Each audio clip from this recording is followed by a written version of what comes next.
Hi, everyone, and welcome back to the Leaders of Today podcast. I am so excited to be joined here today by Nathan Minns. Yeah, happy to be here.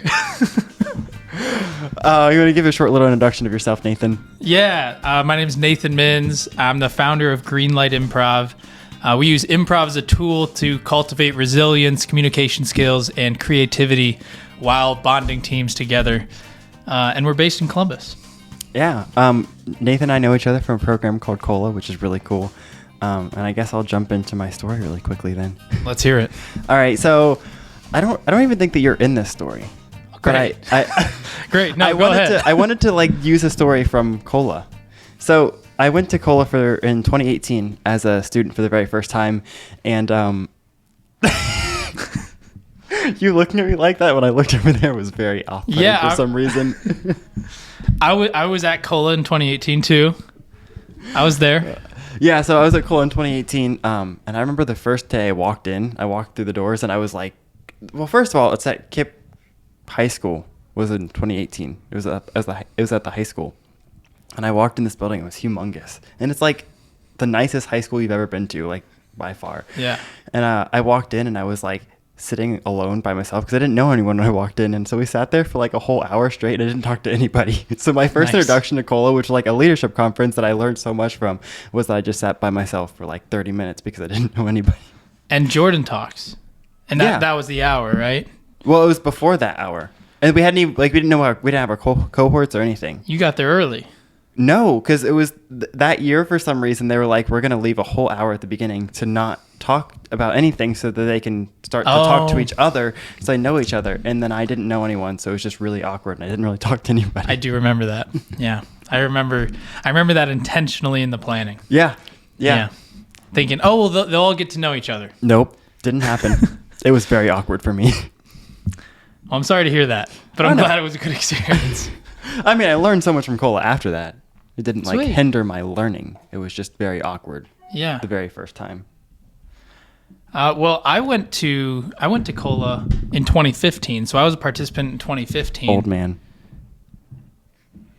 Oh, I thought you said hold man. No, old man. Yes. Old man. I was a participant in 2015, and I have to say, that was not my experience. I walked in and I just got a little bored sitting there, and because I think we also had that hour, and there was a guy next to me. His name was Matt, and I was like, "So, what brings you here?" and Why then are you we here talked this week? Yeah, and we talked because they left enough time for us to just talk to people, and I tend to talk a lot to people. I am not an extrovert. I will not talk unless someone asks me to talk.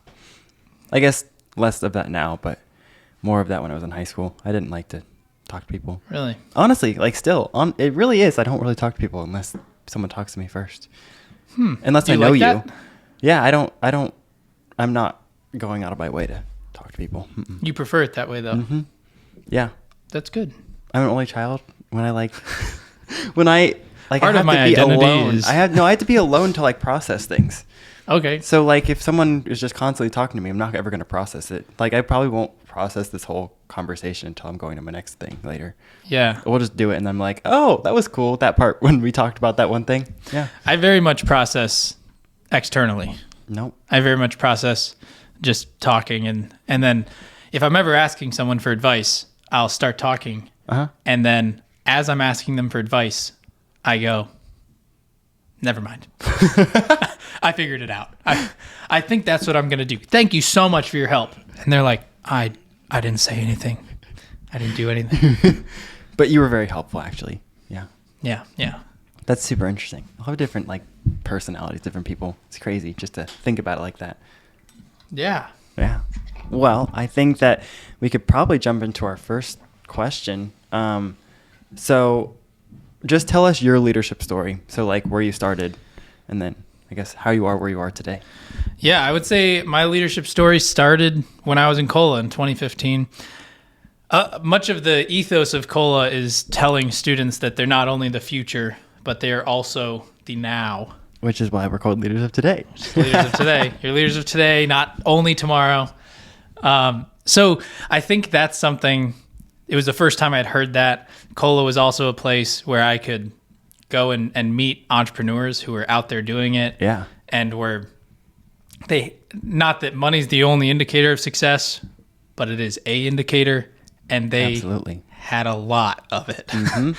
And even the ones that weren't multimillionaires or billionaires from their companies, they still had a decent amount of impact.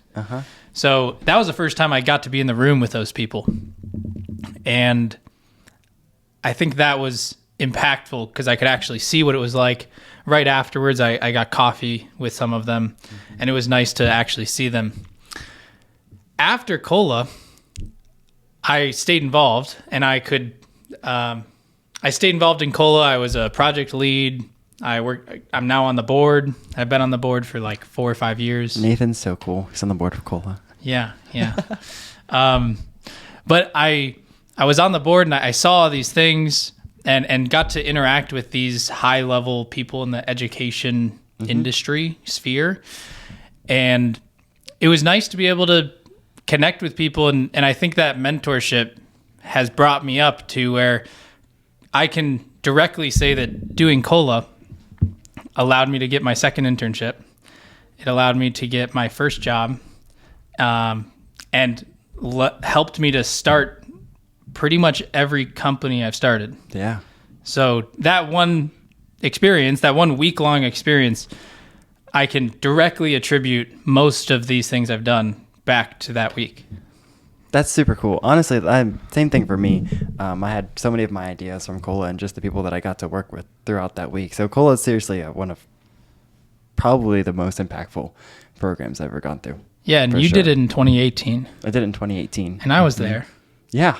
Yeah. You were there. You just weren't in that one story. Yeah. I remember seeing you there, and they were like, Nathan's on the board. And I was like, he's really young.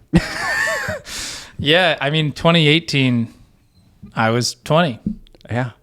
So, I mean, maybe 21, but yeah, I was pretty young. My age now. Look at that. Look at that. So how many companies have you started then, Nathan? Or I'm going to keep talking for a second because he just took a drink. So, yeah. So Nathan, I have a question for you. Yes. How many companies have you started? Oh, that's a fantastic question. I've ventured into a variety of ideas, but I would say I've truly started about 3 companies. So the first company I started was in 2019. That was Greenlight Improv. That's what I'm doing full time now. Yeah. The second company was a web design company. And I learned web design because Cola needed a new website. And someone had to build it. And I thought, I have winter break. I'll give it a shot. Wow. And that's how I learned how to build websites. So that was my second job. And then my third one is a corporate innovation kind of company that when I was doing corporate innovation up until about 6 months ago, July 2022, I did corporate innovation where I started companies for corporations. So they paid for it. They funded everything. They didn't really manage the program, but they were at least the funders. Yeah. So that one, they own all of the intellectual property. But I did also do work on that. Okay. Yeah. That Yeah. one's kind of hard. Yeah. I guess. But yeah, that's super interesting. I would have never thought that would be something you could actually even do. I wouldn't think that a company would want someone else to do that, like an outsider. Yeah. Well, I think the thing is, a lot of these companies that have been around for 100 years, 200 years, you have to realize they're really good at maintaining brands. Yeah. That's their thing. And they're good at this incremental innovation, but they're not that great at this radical transformation of industries. So they tend to, oftentimes, they will tend to bring in outsiders. And that was us. So it tends to be a team of entrepreneurs that either are invested in the industry already or they are willing to learn it. And then they come up with some radical transformation with the corporation in the back of their ear saying, that's been done. We don't think that's going to work. And then we can say, you're right, this idea, like we didn't know that. So thanks for this industry C-suite expertise in the industry, but we bring the lean startup execution, how to start companies. We bring that expertise, and I led a project for one of those corporate clients. That's super interesting. Would have never even thought that was a job. Yeah, I've worked in two. Yeah. I've worked in two of them. Okay. Yeah. Wow. Nathan, you've done so many random things. Oh, I think thank you. No, no. I mean that in a good way. Yeah. I totally mean that in a good way. I want to do a bunch of random things. That's my goal. Yeah. Because you just get a bunch of different experiences from different things. It's I mean, cool. when you talk about what you're doing day to day, it does seem sometimes like there's a lot of things going on. Yeah, a lot of random things. Yeah. Yeah. That's very true. Okay, so I guess you've kind of already explained Greenlight Improv. Kind of go in more in depth. What is Greenlight Improv? And then how does it actually affect our community in Central Ohio? Yeah, I'll tell you the founding story of how I started Greenlight. So Greenlight Improv started because in 2016, I saw an improv show. It had two groups perform. I knew improv was something I wanted to do. So I went out and auditioned for the groups. Auditions were maybe a week later. So I went out and auditioned. I had so much fun. It was incredible. I was making everyone laugh. And it was just a blast. The only little hiccup was that it seemed like I was the only person that thought I did well. So I didn't get in. I didn't get into either group. So I thought, okay, I know this is something I want to do.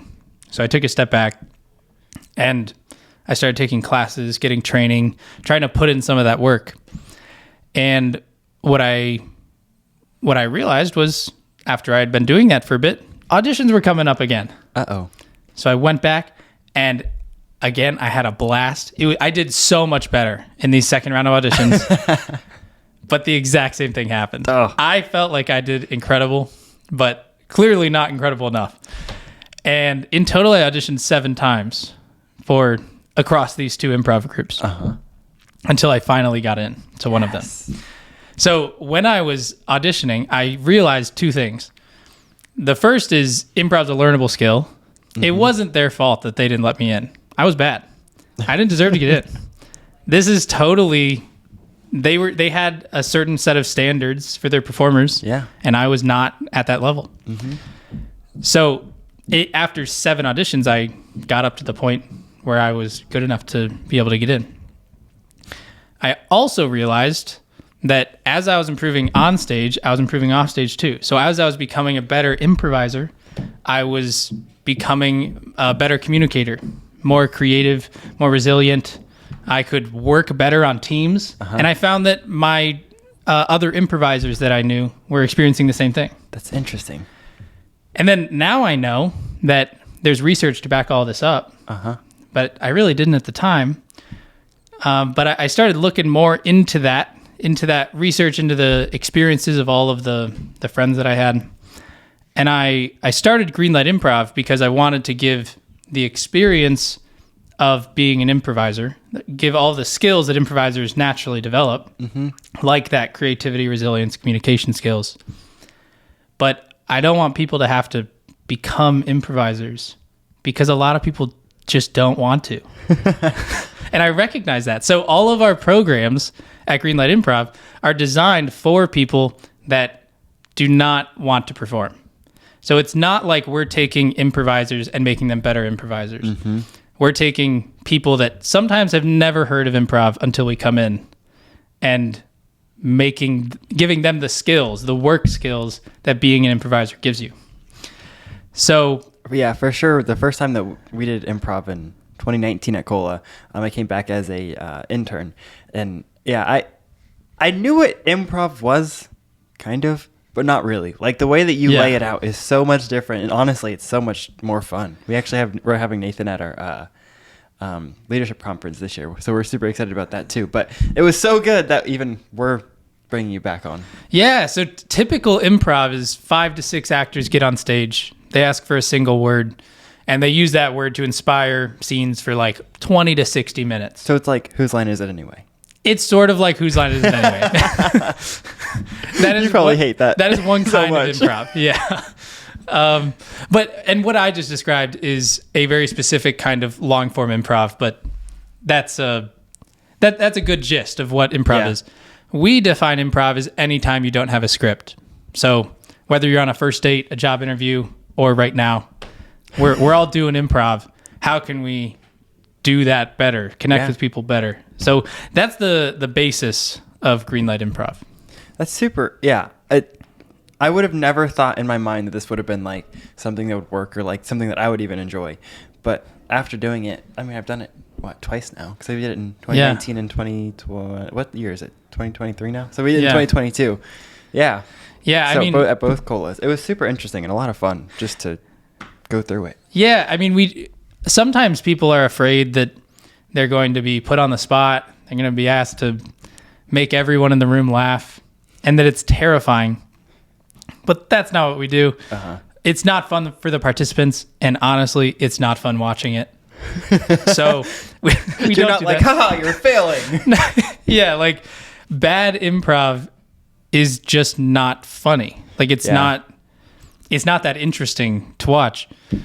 So typically in our workshops, we spend about half the time in pairs, and the other half is in groups of 4 to 6.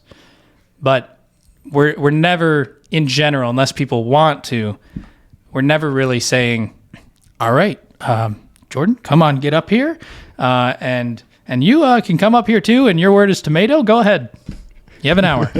You have an hour. Good luck. Good luck out there. So that's not what we're doing. It's much more of a soft landing, you could say. Much more like one-on-one also, or like a small group kind of thing. Mm-hmm. Yeah, you have a team to rely on the whole time. It's much easier and simpler, while you still get the benefits that being that improv gives you. Yeah. So where did you get like these aspirations? I guess one is start Greenlight Improv, but also all the other companies that you've started. Where did you get the aspirations to actually go through and start these things? Yeah. So let's back up a little bit. Uh-huh. I did Colon 2015. One moment. Thank you. I did Colon 2015, and I made the website. So I redid the website for Cola, and I wanted to get a job in this corporate sphere where we could make a variety of startups. It's called a venture studio. So I wanted to get a job in a venture studio. It just so happened that the previous person who had made Cola's website worked in a venture studio. So I used that as an opportunity to say, hey, I'm having some trouble with the website. Can we get on a call? And he was like, of course, let's do it. So I got on a call with him, and at the end of the call, I was like, hey, so are you guys hiring? Like, I'd love to work there. He's like, let's do it. So I got a job there. The way this relates to your question is, in this company then, we have pretty much all entrepreneurs, people that have started companies before and done pretty well. Mm-hmm. Then you have me, who I'm like, I want to start a company, but I never have. I don't know what I'm doing. Yeah, exactly. I theoretically know how to start one, but I've never done it. And it's different when you do it than in the textbooks. Yep, absolutely. So I went out, and there was a client that was coming in, and I mentioned something offhanded, and someone in the room was like, Nathan, you haven't even started a company. Like, what are you doing? And I was like, you're right. Like, you're right. And at the beginning, it was probably part of, I want this title of like, oh, I've done this. See everyone that I sort of know what I'm doing. But what I realized very soon after starting the company was you just learn so much more when you start something. And even if someone is pursuing starting a company for the title of founder, that's fine. Like at the very beginning, don't do it. That's not worth it. No, it's not worth it. It's not worth it. But you'll learn a lot. Yeah, for sure. You'll learn just so much about it. So I've always wanted to start a company. It's always been in the cards. But that was one of the catalyst moments where I thought, you're right. I should just jump in. Like, I have business insurance. How do you, like, no one tells you this. That you need business insurance? Yeah, like no one tells you, hey, you need to get business you should get business insurance. You're not going to find that anywhere. Yeah, no one Even tells on, like, you. the top 10 list of things to do when you start a business insurance is not going to be in there. No. And then, so every person I'd talk to would give different advice, but business insurance isn't in there. Mm-hmm. Until you start something, it's those kinds of things that come up that you're talking to a client and they go, great, we're all ready to get started. Just send over your business insurance just so we can verify it. And then, we'll be all set. And then you go, But yeah, I'll send that over. Don't worry about that. Please just give me like a month. Yeah, give me some time, and I just need to find the paperwork. Don't worry about it. I'll send it over though. Yeah, but I mean, I started. I like to say I started my first company when I was like 7, and it was I was selling lemonade like anyone else, and then I got bored, so I went in my backyard and I found the coolest rocks and sticks that I could find, and then I went in the street and I set up a little table. I made a poster board and it said "Rocks and Sticks for Sale." And people bought them. No way. Yeah. And these were like, looking back, these were normal rocks. And like subpar sticks. And people. Subpar sticks? Yeah, like people bought them. I didn't sell any sticks. I didn't sell a single stick. Ah. I know. But I was selling these rocks for like $5. As a 7-year-old. You were loaded. You might have had $20 by the end of that day and you thought you were some hot stuff. Exactly. Actually, you were. At 7? For real. That's $20 pretty cool. is a lot of money. Yeah. But I realized, like, through that process that kids are quite good at this entrepreneurial process. Mm-hmm. Like, what did I do? I was selling lemonade. I thought there was a better way. I went in my backyard. And I thought, there's a problem. And the problem is that people don't have these rocks that are outside, inside. And their houses are boring because they don't have these cool rocks. So I'm going to go out and sell these rocks. My mom said they were very cool. So I got some customer validation, I went out and then I tried to sell it and I experimented and learned that they don't want it. Well, you experimented and learned that rocks sell better than sticks. They do. So you got to sell more rocks than more sticks. They do sell better. They definitely didn't sell well enough to keep doing it. But yeah, it's this like culture of experimentation that is very prevalent in the startup community. And is also very prevalent in the improv community, where we just, I like the quote of, take the leap and you'll find the ground as you're falling. Mm-hmm. Of course, there's reason to plan, but it's nice to be able to improvise a bit too. Yeah. Yeah. I totally agree. So when did this start for you? Leaders of today? No, just this entrepreneurial inclination. That's a good question. Thanks. You came up with it. You came up with it. I think that probably the first time I ever thought about, not necessarily starting a company, because I'm sure when I was younger I had ideas of starting different companies. But Leaders of Today, the idea of Leaders of Today actually wasn't even, like, it was mine, but it wasn't really mine. I was applying for COLA, actually. My mom and I went to Chicago for the weekend, and we were driving back, and I was like, I forgot to apply for this thing.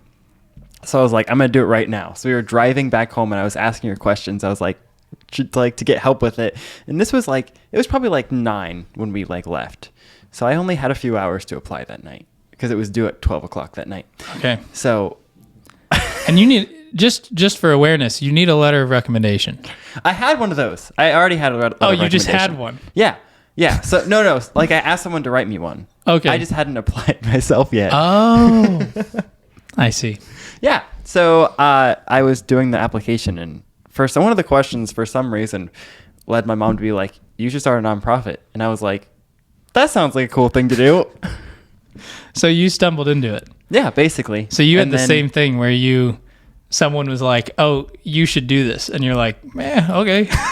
Basically, yeah. So we went through all of COLA. One of the things you do during COLA is make impact statement. So once you go through the whole program, you write this statement that basically says what you're going to do after you leave COLA. So mine was to create a nonprofit program, and it was actually originally going to be an after school program, and it was going to be to teach financial skills to students, which is still a good idea. Still something that leaders of today might actually grow into. Look at that. But it's definitely not what we do right now. It's on the back burner. It is on the back burner. So if you need financial literacy, talk to Jordan. Talk to my dad. Don't talk to me. Talk to my dad. My dad knows more than I do. He's a banker. He works at Heartland. That's cool. Mm-hmm. Yeah. What advice do you have for listeners who want to start their own business? I guess if you want me to answer this too, I can answer this, but yeah, I'd say just do it. Just start. No, just start something. You started. You took my answer. Just start something. It doesn't matter exactly what you start. Just start something, even as a learning experience. The first venture, it might work. And you should treat it like it is going to work. But there's a solid shot. You just don't have all the information you need.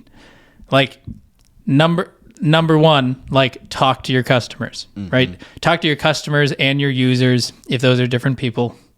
But talk to everybody that is involved in this process so that you can understand what they're thinking.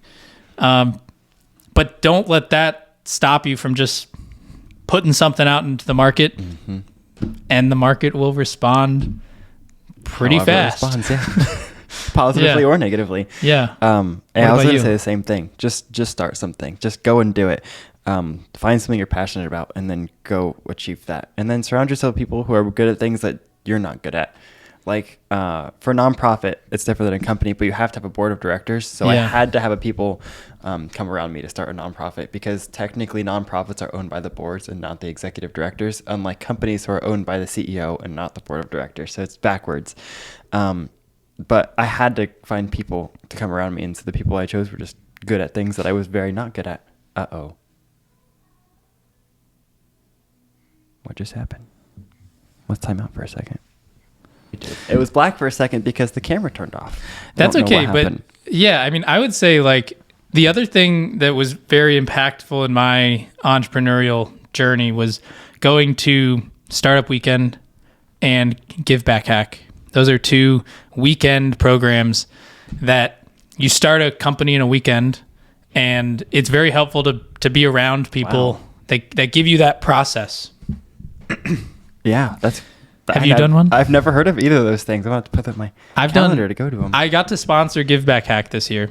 Really? Yeah, and I've across those two, I've done maybe 8 of them. Okay. It's a lot. I mean, it can be a tough weekend depending on the organizers in the city. Sometimes you're going like pretty much all weekend. But it starts with you pitch ideas on Friday. It doesn't matter if your idea gets picked. It'll probably change. Yeah. And like you said with your financial literacy, it's probably going to change. And once you pitch it, it's owned by the group. So it's not owned by you. Well, yeah, when you're working during the weekend, you're not the CEO of the idea. You have a team. Okay, yeah. Makes sense. So it's more like a nonprofit where there's like a board of people or a group of people who are in charge of the program. Yeah, just for the weekend. I mean, I guess you should check Give Back Hack and Startup Weekend terms. But yeah, I mean, essentially you get the opportunity to just work on a project.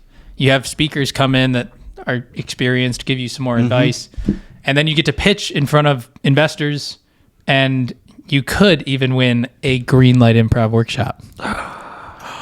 We might have to come this year just so we can get a free improv workshop. Wow. Yeah, but you get a ton of in-kind sponsors. It all depends on the organizers, what you get. But it's an incredible program. It's run by Techstars, if you're familiar. It's a huge investment firm, largely. Yeah, nope, have no idea. But I will definitely look into those because those sound super interesting. Yeah. And especially if you're in, it sounds like they're all over. They're everywhere. Yeah. Yeah, you should just look into them too, wherever you are. Yeah. If you're in America, I think. No, anywhere. Literally anywhere. I don't care where you They're are. Just look it up. all around the world. Interesting. Yeah. Huh. And How have I never heard of this? yeah, it's nice. It's a cool experience. So obviously you've learned a ton of things starting your own companies. What is one specific thing that sticks out to you more than any other, like anything else you've learned? Don't give me an answer like taxes, because Taxes are hard. facts. Pay your quarterlies. No, I would say for every company I worked on or started, the relationships are like the most important thing that you don't want to cash in on. You never want to cash in on these relationships. Yeah. And you want to just like give, and then eventually, it'll come back. So I'm in a relationship, like I'm talking to someone, I go to these networking events, I will introduce them to people, give them free things. But it's not because I think that they're going to pay me. It's just to build that relationship. And then at some point in the future, maybe it'll generate some sort of income, but it's very much not the goal. I mean, I would say maybe 5%, if that, of my relationships I've ever gained any income from. Yeah. But yeah, I would say like be social, be out there, and just like be nice to people. There's a ton of times there's a ton of times that I really want to work with a group and like I know someone there and they are just not enjoyable people. Great news! Did you know the Leaders of Today podcast is now on YouTube? You can follow our YouTube channel at Leaders of Today CO. It also has the curriculum that Leaders of Today has developed over the past year on it. Wow. I gotta check that out. And you can also follow us on Instagram and LinkedIn and where else? And Facebook. And Facebook Yeah. at Students Leading Today. Yeah, so go follow along to see what we're up to now. It's all of our nonprofit stuff, but also has all of our podcast things. Oh, Yeah. and you can also go to our website, leadersoftoday.co/podcast, and then you can comment and see the people on the show and people from last season, and Yeah. you can listen to us wherever podcasts are. Lots of good stuff. There might even be puppies on there. Maybe even puppies. Right, Gibby? Switching gears a little bit. Yes. Try to quickly explain what COLA is. COLA is a week-long program for rising juniors and seniors. It's called the Central Ohio Leadership Academy. And it's a program that helps students to realize their potential while they're still in high school. Yeah. And obviously, you and me both have had some crazy good experiences there. Yeah.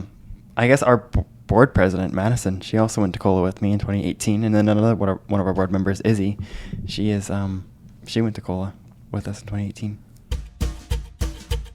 Leaders of Today, the nonprofit, gives away microgrants to 14 to 25-year-olds. So if those students have an idea of something that they want to do to change their community, Leaders of Today will give them a microgrant of up to $1,000 to go and do that project.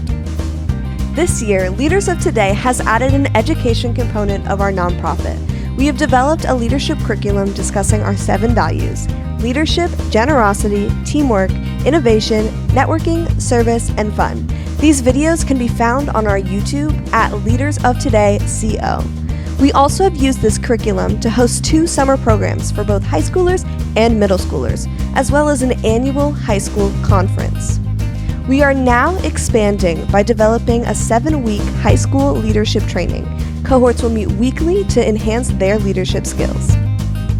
To learn more about Leaders of Today, you can visit leadersoftodayco.com. Tell me about your COLA experience, like as a student.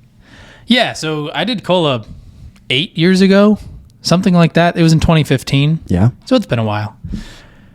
But what I remember was it was the first time that I had been told that was nice.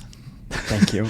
I remember COLA was the first time I was told that I could do stuff now. Yeah. Whatever stuff I wanted to do. I could do things now. Yes. And Cola even gave the opportunity to do that. They introduced me to different entrepreneurs. There are people that I still talk to today that, they're just incredible. So Cola looked different when I did it. It was still at KIPP, but our last day we didn't have a big program that we did. You didn't graduate? No, we didn't have like a program we created like we do now, where the students will make a impact statement of what they want to change in the world. Okay, yeah. So we didn't have that. We just had, I think we went and volunteered the last day. So it was more of how can we be in the community and like have our voice heard and know we can make an impact. So that was my experience as a student in that week-long program. So I mean, I guess you kind of just said what you learned, but how did you become a board member? Yeah, I really just stayed involved. So I did the first week of the program, and then sometime after that, there was a program because Cola had some type of partnership, I believe, with the Harmony Project. Yeah. Which I believe is still run by David Brown. Yep, it is. And they had a project to go to New Orleans and a couple other cities with South High School, Columbus City Schools. And I was able to go on the trip with them and just be there. That's cool. Yeah, so it was me and 3 others from Cola. And I went there. Jordan went too. Not this Jordan. There's another Jordan Davis. Yeah, Jordan Davis went. She's founded Cola. Yeah. She founded Cola with Sarah. Actually, she founded it, and then Sarah joined her later. I just learned this recently, yeah. Huh. Sarah joined her like 2 years after. Look at that. Well, yeah, so I got to be with her and with the program. Got a lot more invested in it. And then I was essentially an intern where I helped plan the week. Probably, I think I helped plan in 2016, maybe 2017.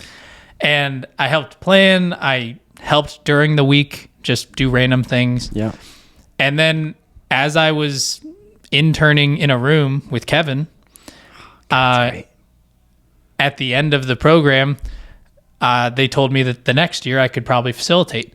And that was your year. So that's really cool. That's how I became the facilitator. At that point, I think I was already on the board.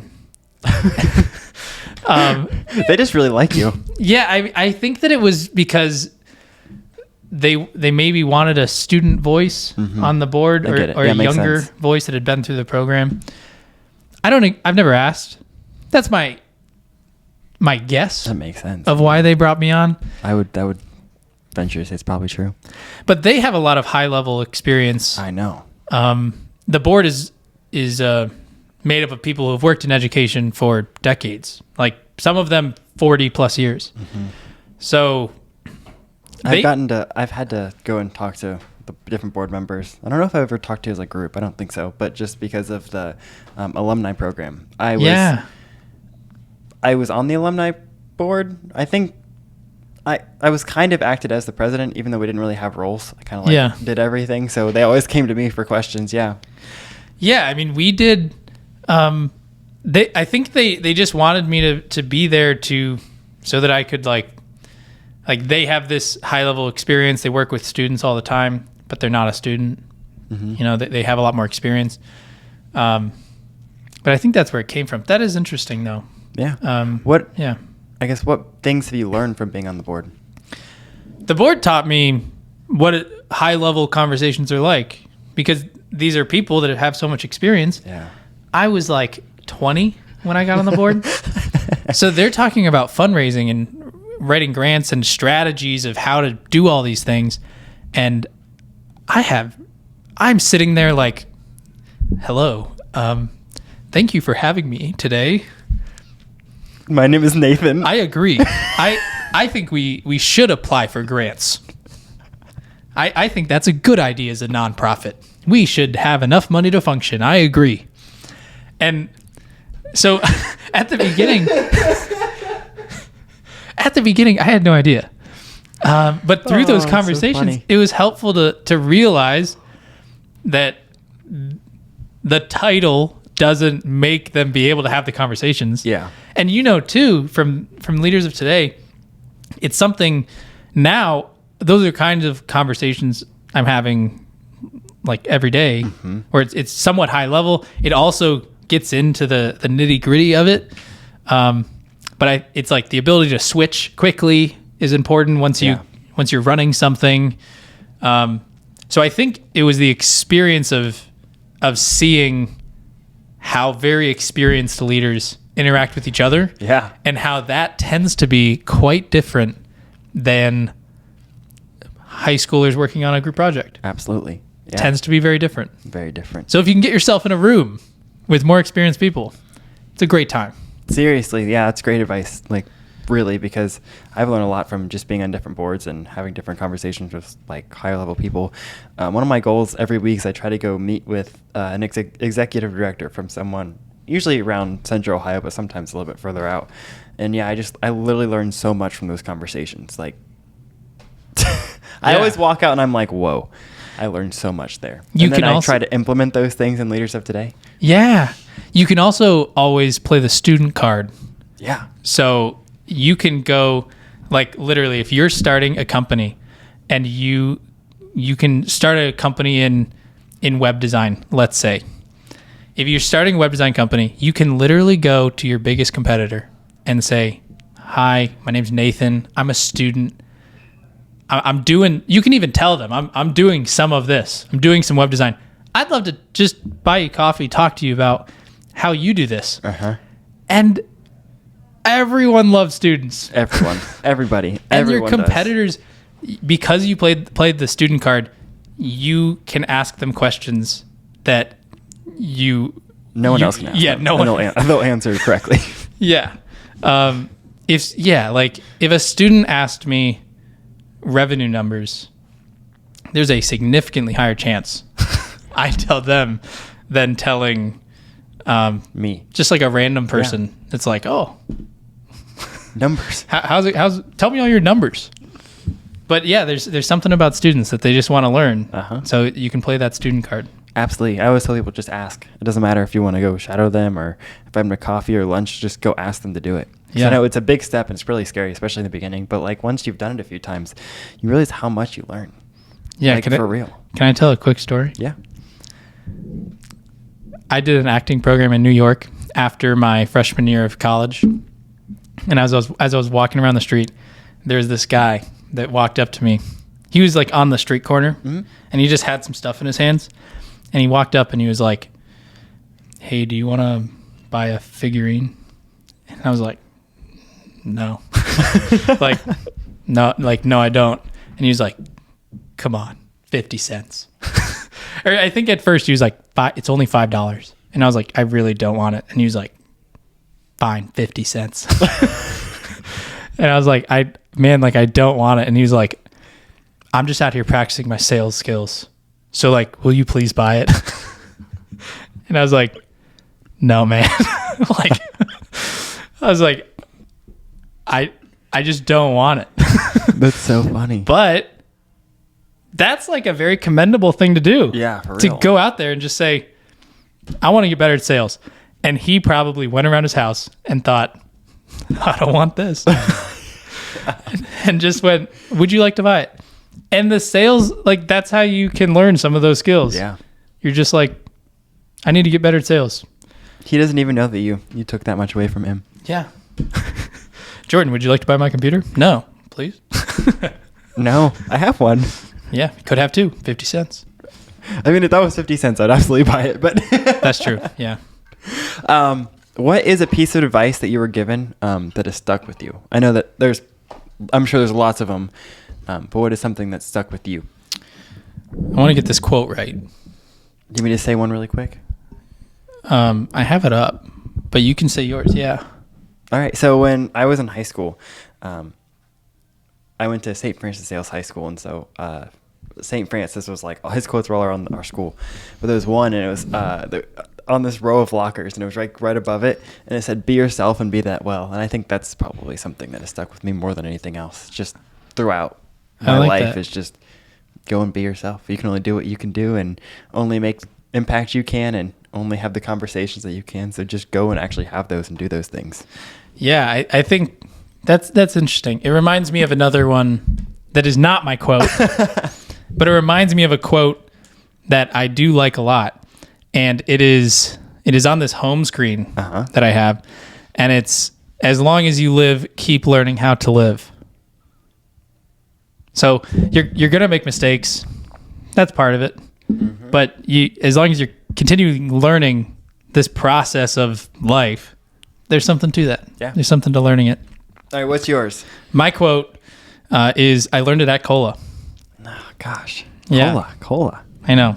I learned it at Cola, and they said, a ship in harbor is safe, but that's not what ships are built for.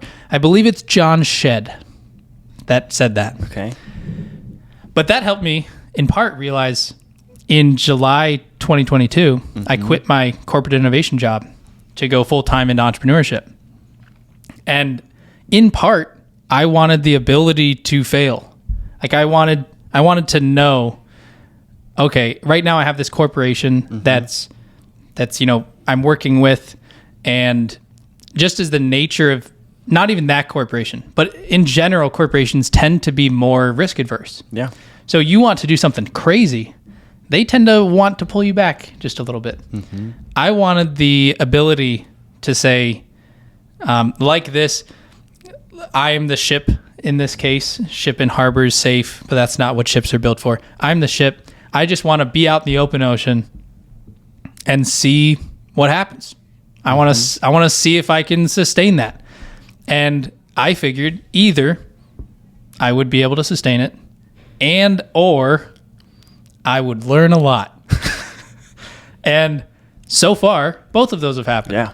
So it's really great. I mean, I don't think it's right for everyone. Like, you need a nest egg to be able to say, I'm going to quit my job. Like, you need some money to do that. But for me, it was an incredible decision. Yeah. Yeah. I have not quit my job for leadership today, but hopefully soon. Someday. So hopefully soon. That's something. It's in the works. We're Yeah. thinking about it. All right. That's the first step. Yeah. I mean, I feel like, so the way my job works now, I actually work 3 to 8, so in the evening. So it means I get to work on Leadership Today pretty much all day until I go to work. But then that's when most people are getting off work. So it kind of works out anyway. But Yeah. yeah, That's sweet. Yeah. 3 to 8's a nice schedule. it is. I imagine it's somewhat draining, though. Doing 9 to 3 and then 3 to 8. Yeah. And That can usually be a when lot. I get home, I still work on the Leadership Today stuff. Yeah. Yeah. It just depends on the day. But yeah. Sweet. Yeah. I don't know why I said that. What book are you reading right now? Well, this will be a great time to ask for advice. I just finished the Steve Jobs book. Okay. The Steve Jobs autobiography. He didn't write it. Biography was like 24 hours long. I listened to the audiobook. It's a long book. It's sweet to see into someone's life like that. Yeah. But that's what I just finished reading. I have a long list of things that I'm considering reading, but I haven't picked one up yet. I'm taking a little break and just doing some podcasts, and doing that. But I'll when I'm in the car, or if I'm running, I'll just practice speeches or practice speaking. But yeah, right now I'm looking for the next one. So what do you think? So I love Bob Goff. He's probably my favorite author. And he has a book called Dream Big. It's that one. It's yellow. I would suggest that one just because I have learned so much from that book right there. Dream big. Yeah, dream big. Can you give us a brief description of the book and Bob? Oh, goodness. Both of them? Or just the one that makes you feel comfortable? Wow. Okay, so Bob Goff, he is a lawyer, I think, but he actually started this nonprofit called Love Does. And so they do a whole bunch of things. Honestly, I can't explain that because I don't know enough about it to give you a complete rundown. But I know they do a lot of really awesome things. They do a lot of things overseas. But Bob, I guess he started out his life as a lawyer. Now he does a whole bunch of public speaking, and he goes out and does a lot of, like, he has a podcast and books, and he has different online courses, which are kind of cool. He's like I think there's a Dream Big one, but there's also book writing courses, and he's really cool. He does a lot of awesome things now. But yeah, Dream Big itself, the book, is really more about not being afraid to think outside the box and really think bigly, but then also not stopping there. That's my favorite word. Bigly, yeah. Dream bigly. Sponsored by Bitly. Yeah, but he's talking about dreaming big, but don't stop there. Actually, Yeah. go and achieve those dreams, which I think is something that you're probably pretty good at. But I think that we can always learn how to think more outside the box, because I That's think right. that all of us have boxes, even no matter how big they are. We need to think Yeah. outside of those boxes still I love as it. we grow. So that's probably my suggestion for all of you, but also you, Nathan. Sweet. I appreciate it. I'll add it to the list. Cool. Yeah. What is something that you wish you were asked about more often? I feel like it might be Greenlight Improv, but if it is not Greenlight Improv, let us know. People cannot ask me about Greenlight Improv too much. Yeah, people can't ask about leadership too much either. I feel that. So I would say, as I mentioned at the top of the show, Greenlight Improv works to use improv as a tool for creativity, resilience, communication skills, and team or trust building, all while people are having fun. I would say the biggest markets are, for me at the moment, are high school and higher ed programs, whether undergraduate or graduate level. So when I'm talking to clients, or when I'm talking to people that are writing something on Greenlight Improv, I would say that the thing that I want them to do a little bit is, and some of them do it, tell me why they think this might not work. That's a good question. Yeah, because sometimes people will say, okay, I'll give an example of a reason, of a way this happened that I really appreciated. This is a time that someone did tell me what they thought. I was starting a workshop, and there are 40 people in this room, which is like a normal number for a workshop. And I started my initial talk. It's about 10 minutes before we jump into it. And someone raised their hand, and I was like, oh, this isn't typically the time that, like, people don't usually ask questions this early. But okay, yeah, what's going on? And she said, Nathan, I just want to let you know we're all introverts, and we're going to absolutely hate this. And I was like, thank you for telling me that. I very much appreciate, thank you for telling me what you're thinking. And I like when people just say, because a lot of people are afraid of this improv concept. I mean, Me too. When I first did it, I was, for sure. I'm not. We talked about this at the beginning too, but I am not an extrovert. I am definitely an introvert. Yeah, it's the concept of improv that can be a little scary. But like in that, I'm like, I always say this, we're not doing improv. And I like to break it down more. We're not doing improv. We're not doing whose line is it anyway. Those are good ideas of what everything's based in. But I'm not saying that. So I would say to those people, I always say, let's give it 10 minutes. You know, if you hate it in 10 minutes, that's okay. I obviously don't say it like that, but no one has, like, Ever in those backed out. workshops. Yeah, people are invested in it. So yeah, I like hearing when people are thinking, I don't know if this is going to work, and being able to have the conversation with some of that vulnerability on the table. I like it. Yeah. Final question. How are you a leader of today in entrepreneurship? Just kind of like rounding off everything. Yeah, I would say the biggest thing that I do at Greenlight Improv is I would say two things. One is teaching those skills of helping people become more creative, resilient, and better communicators, which are all skills required in leadership. Yeah. And the other side of it is this trust and connection building, where we can spend a lot of time in our 1 to 4 hour workshop, just making these groups incredibly connected. Because once we have the trust there, we can get into some of the more focused work. Yeah. Into whatever area they're in. Maybe you're in social work, you're a law student, maybe you're in a high school leadership program, something like that. Once we're really connected, we can just go so much further with what we need to do. So I would say that it's on the educational side of creativity, resilience, and communication skills, and then it's also on building those connections. Yeah. Well, thank you so much, Nathan. Thank you for being on the podcast. Thank you for having me. It was seriously so much fun. I learned from it. I hope you learned at least a little bit. Yeah. But yeah, I love having these conversations and just getting to sit down with people like you who are just willing to think outside the box and are just able to show your passion for what you're doing. So thank you for being here. And thank you guys for listening. We'll see you next week. Thank you for having me.